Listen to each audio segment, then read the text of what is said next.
ఓం మహాగణాధిపతయే నమః. ఓం గురుభ్యో నమః. ఓం శ్రీమాత్రే నమః. పరమేశ్వర స్వరూపమైనటువంటి జ్యోతిష, వాస్తు మరియు ఇతర అనేకమైనటువంటి శాస్త్రములను మనకు అందించినటువంటి మహర్షులకి నమస్కారం. హయగ్రీవ హయగ్రీవ హయగ్రీవేతి యోపదేత్ తస్స నిస్సరతే వాణి జహ్నుకన్యా ప్రవాహవత్. అరుణాం కరుణాతరంగితాక్షీం ధృతపాశాంకుశపుష్పబాణచాపాం అనిమాదిభిరావృతాం మయూకైః అహమిత్యేవ విభావయే భవానీం. శ్రీమాత్రే నమః. ప్రేక్షకులకి ఆ లలితాంబిక అమ్మవారి యొక్క అనుగ్రహం పరిపూర్ణంగా కలగాలని మనస్ఫూర్తిగా కోరుకుంటూ మనం ఈరోజు చెప్పుకోబోయేటువంటి విషయాలు ఏమిటి అని చెప్పి చూసుకున్నట్లయితే, షష్టగ్రహ కూటమి, ఈ 6 గ్రహాలు, అందులో చంద్రుడు కేవలం ఒక్కరోజు మాత్రం వీళ్ళతో కలిసి ఉంటాడు. ఒక రోజు తర్వాత 1.5 డే తర్వాత జరిగిపోతాడు ముందుకి. దాని తర్వాత 5 గ్రహాలు మాత్రమే కలిసి ఉంటాయి మీనరాశిలో.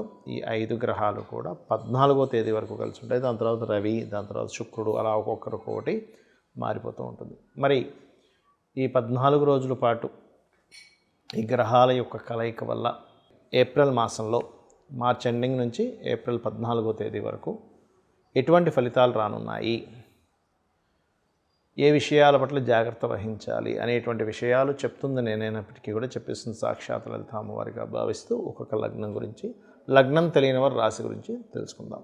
వృశ్చిక లగ్నము, వృశ్చిక రాశి. వృశ్చికం వారి కనుక చూసుకున్నట్లయితే ఇక్కడ మీకు సర్వసాధారణంగా అర్ధాష్టమ శని వెళ్ళిపోయి పంచమంలో ఈ షష్టగ్రహ కూటమి ఏర్పడుతుంది. ఆలోచన స్థానంలో ఎక్కువ ఆలోచనలు, రకరకాల క్రియేటివ్గా చేయాలనుకోవడం, అదేవిధంగా రాజకీయ పరంగా కొంతవరకు కలిసి రావడం. కాకపోతే మీకు ఈ పంచగ్రహ కూటమి అనే షష్టగ్రహ కూటమి ఏదైతే ఉందో, మీకు ఒక తెలియని ఒక స్ట్రెంగ్త్, నేను ఏదైనా సాధించగలను అనేటువంటి ఒక కాన్ఫిడెన్స్ లెవెల్స్ని పెంచుతుంది. బికాజ్ ఆఫ్ ఇక్కడ ఎప్పుడైతే అర్ధాష్టమ శని వెళ్ళిపోతుందో మెంటల్గా ఉండేటువంటి ఒక, అదేదో అంటారు చూసారా, బూజు తొలగిపోయింది బుర్రలో నుంచి అంటూ ఉంటారు. అలా ఒక ఫ్రీ అనేటువంటిది వస్తుంది వృశ్చికం వారికి.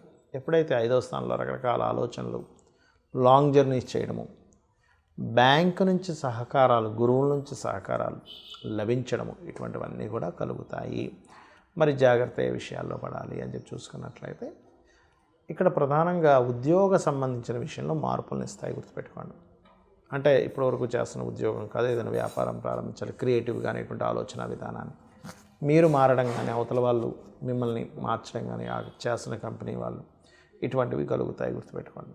కాకపోతే ఉద్యోగంలో మార్పులు వస్తున్నాయి, ఎక్కడ కూడా కాన్ఫిడెన్స్ లెవెల్స్ మాత్రం తగ్గవు. ఈ పంచమంలో అధిక గ్రహాలు ఉన్నప్పుడు ఆలోచన స్థానంలో ఉన్నాయి కదా, ఎక్కువ ఆలోచనలు కూడా పెరుగుతూ ఉంటాయి. సంతానం కోసం చేసే ప్రయత్నం కూడా ఫలిస్తుంది చెప్పాలంటే. కాకపోతే ఇక్కడ ఏదైనా ఇంటర్వ్యూకి వెళ్ళినప్పుడు కానీ, లేనట్లయితే ఉద్యోగ సంబంధించిన విషయంలో కానీ, కమ్యూనికేట్, కొంతమందితో చూడండి ఏదైనా కొత్తవి ఏదైనా కమ్యూనికేట్ చేస్తుంటాం. అదేవిధంగా ఈ పంచమాధిపతి సప్తమంలో ఉన్నందుకు ఎవరైనా ఇష్టపడిన వారిని వివాహం చేసుకునేటువంటి ప్రయత్న విషయంలో సక్సెస్ అవుతుంది, కానీ కొంత స్ట్రెస్ కూడా ఉంటుంది. మరి మీరు చేయవలసినటువంటి దేవతారాధన, దక్షిణామూర్తి యొక్క స్తోత్ర పఠనం చేయండి. దత్తాత్రేయుడిని జయ గురుదత్త, శ్రీ గురుదత్త అనేటువంటిది. మరి దశమస్థానంలో అంటే మీకు కెరియర్ పరమైనటువంటి విషయంలో మార్పులు ఉన్నాయని అనేటువంటి చూపిస్తుంది. కాబట్టి మీరు ఎక్కువగా లలితా సహస్రనామాల్లో ఓం మాణిక్య మకుటాకార జానుద్వయ విరాజితాయే నమః అనేటువంటి చేయండి. లేదండి నాకు ఉద్యోగం పోవడం లేదో తెలియని ఒక భయం ఉంది అని అనుకునేటువంటి వారు భయం పోవడానికి ఓం ధుమ్ దుర్గాయ నమః అని చేయొచ్చు. లేదా ఓం కనకాంగద కేయూర కమనీయ భుజాన్వితాయే నమః అనే నామస్మరణ చేయొచ్చు. ఇవి రెండిట్లో ఏది చేసినా సరే బాగుంటుంది. అలాగే ఇక్కడ లాభంలో కేతు ఉన్నందుకు కొంత ఏదైతే మనం సాఫ్ట్వేర్ రిలేటెడ్, ఏఐ రిలేటెడ్ సంబంధించినటువంటి వ్యాపారాలు చేస్తూ ఉంటారు వాళ్ళకి మాత్రం ఖచ్చితంగా బాగుంటుంది, అందులో ఎటువంటి సందేహం లేదు. అదేవిధంగా ఇక్కడ మీరు ఎక్కువగా దుర్గా మరియు దక్షిణామూర్తి స్తోత్ర పఠనం చేయండి, అన్ని విధాలా బాగుంటుంది. సర్వసాధారణంగా అందరికీ జాతచక్రం ఉండదు, అంటే వాళ్ళు పుట్టిన డేటు, టైము, ప్లేస్ ఏం తెలియదు. మరి అలాంటి వాళ్ళు ఏం చేయాలి అంటే, ఈ 6 గ్రహాల యొక్క కూటమి అనేటువంటిది జాతకం ఉన్నా లేకపోయినా అందరికీ పడేటువంటి న్యాచురల్ ఎఫెక్ట్ ఏమిటంటే, ఇన్వెస్ట్మెంట్స్ కావచ్చు, సహజంగా ఉండేటువంటి నిర్ణయాలు తీసుకునేటువంటి విషయాల్లో కావచ్చు, ఉద్యోగ సంబంధించిన విషయాల్లో కావచ్చు, అనేకమైనటువంటి మార్పులను ఇస్తుంది. ఇది జనరల్గా పడుతుంది అన్నమాట. మీ లగ్నం బట్టి మారడం దట్ ఈస్ డిఫరెంట్. కాబట్టి అందరూ కూడా ఇక్కడ ఉద్యోగ సంబంధించిన విషయంలో ఇబ్బంది పడకుండా ఉండాలి అంటే లలితా సహస్రనామాలు రోజు ఉదయం సాయంత్రం చేసుకుంటే ఇంకా మంచిది. కనీసం రోజుకు ఒక్కసారైనా చేస్తూ ఉండండి.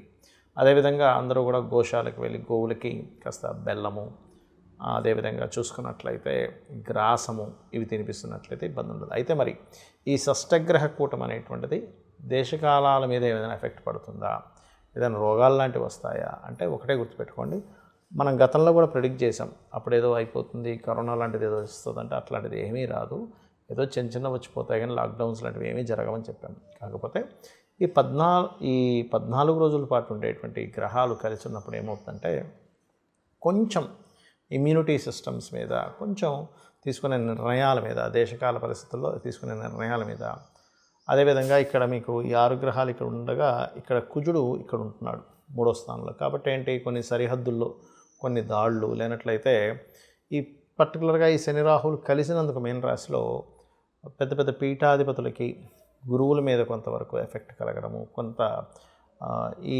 రాజకీయ సంబంధంగా ఉండేటువంటి కొన్ని మత సంబంధంగా, రాజకీయ సంబంధంగా ఉండేటువంటి విషయాల్లో కొంతమంది ఒక చూడండి, ఇప్పుడు గ్రహాలు ఎలా అయితే ఆకాశంలో ఉంటాయో దాని యొక్క ఎఫెక్ట్ భూమి మీద సేమ్ యాజ్ ఇట్ ఈజ్ అలాగే చూపిస్తుంటుంది. అంటే ఏంటి, 6 గ్రహాలు కలిసాయి. దీన్ని బట్టి ఏంటి, కొన్ని పార్టీలని లేనట్లయితే ఒక పార్టీని టార్గెట్ చేస్తే మిగతావన్నీ కలుస్తుంటాయి, ఒక కలిసికట్టుగా పొత్తు అంటూ ఉంటారు. అట్లా ఏవైనా సరే కొంతమంది పొత్తు పెట్టుకోవడము అట్లాంటివి కాస్త దేశ రాజకీయాలు కావచ్చు వీటిలో ఉంటుంది. అదేవిధంగా ఇది జలరాశుల్లో ఇన్ని గ్రహాలు ఉన్నందుకు జల సంబంధంగా అంటే సముద్రంలో కావచ్చు లేనట్లయితే వీటిలో తెలియని ఒక కొంచెం వాటర్ రిలేటెడ్ సంబంధించిన విషయాల్లో కొంతవరకు దాని యొక్క ఇవి పెరగడం, ఒక్కోసారి చూడండి సుడిగుండాలు ఏర్పడ్డాయనో లేకపోతే వాటరు ఇట్లా ఒకటేసారి సునామీ వచ్చినట్టుగా వాటర్ ఇది రావడం, ఇట్లాంటివి అనమాట, ఇట్లాంటివి ఇస్తూ ఉంటుంది అది. అలాగే మరొక విషయం ఏంటంటే ఇక్కడ ప్రధానంగా ఈ 6 గ్రహాల కూటమి అనేటువంటిది రాజకీయ సంబంధించిన విషయాల్లో మార్పులను ఇస్తుంది, గుర్తుపెట్టుకోండి. ఎందుకంటే ఇక్కడ మీరు గమనించుకున్నట్లయితే ఈ రవి కూడా ఇందులోకి వచ్చి కూర్చొని దాని తర్వాత రవి ఎగ్జాల్ట్ పొజిషన్లోకి వెళ్తాడు 14వ తేదీ నుంచి. కాబట్టి ఈ యొక్క విషయంలో ఇట్లాంటివి జరగనున్నాయి. మరి అందరికీ కూడా ఎటువంటి పరిహార మార్గం చేసుకోవాలి చూసుకున్నట్లయితే ఒకటే, ఈ గ్రహాలు ఇలా కలిసినప్పుడు ఎవరైనా సరే చండీ పారాయణం చేయడం, ఓం దుమ్ దుర్గాయ నమః అనే నామస్మరణ చేయడము, అదేవిధంగా గోశాలలకు వెళ్ళి గోవులకి చక్కగా మీరు గ్రాసము లేనట్లయితే బెల్లము ఇటువంటివి తినిపించడం, క్యారెట్స్ ఇటువంటివి తినిపించడం, అదేవిధంగా చండీ పారాయణం చేయించుకునే శక్తి లేని వారు కనీసం చండీ వినొచ్చు, తప్పేం లేదు. లేదా చండీకి సంబంధించినటువంటి దాని మొత్తం వివరణతో మనకి యూట్యూబ్లో ఉంటాయి. అసలు చండీ సంబంధించింది ఏమిటది అనేటువంటి చండీ సప్తశతి పారాయణలో దాని గురించి వివరంగా విశ్లేషించుకుంటూ అటువంటివి వినడం చేస్తే కూడా చాలా అంటే చాలా మటుకు మీకు దీని యొక్క గ్రహ ప్రభావం తగ్గుతుంది. కాకపోతే ఏదో అయిపోతుందని మాత్రం భయపడాల్సిన పని లేదు, గుర్తుపెట్టుకోండి. ఏదో అయిపోతుందండి, ప్రపంచం మొత్తం అల్లకల్లోలం అయిపోతుంది అంతా ఏం లేదు, కానీ చిన్న ఎఫెక్ట్స్ ఉంటాయి, అంతకు మించి ఏం కాదు. ఎందుకంటే ఈ గ్రహ కూటములు అనేటువంటివి మనకి ప్రతి 2 సంవత్సరాలకు ఒకసారో ఇట్లా వస్తూనే ఉంటుంది. కాబట్టి పెద్దగా భయపడకండి. కాకపోతే ఇక్కడ ఏంటంటే మనం చూస్తున్నాం ఉద్యోగాల మీద పడుతున్నటువంటి ఎఫెక్ట్, ఉద్యోగాల మీద ఎక్కువ ఎఫెక్ట్ చూపిస్తుంది ఈ గ్రహ కూటమి అనేటువంటిది. కాబట్టి ముందు నుంచే కొంచెం అలర్ట్గా ప్లాన్డ్గా ఉండండి. ఇంకొక సపరేట్గా మనం ఆల్రెడీ ఇక్కడ కుంభంలోకి ఎంటర్ అయ్యేటప్పుడే 2.5-3 ఏళ్ళ క్రితమే మనం ప్రిడిక్ట్ చేసాం. ఏంటి, ఉద్యోగ సంబంధించినవి తగ్గుతూ ఉంటుంటాయి ఏఐ అనేటువంటిది రావడం వల్ల. కాబట్టి ఎవరికి వారు సొంతంగా ఏదైనా బిజినెస్లు చేసుకుంటుండాలి.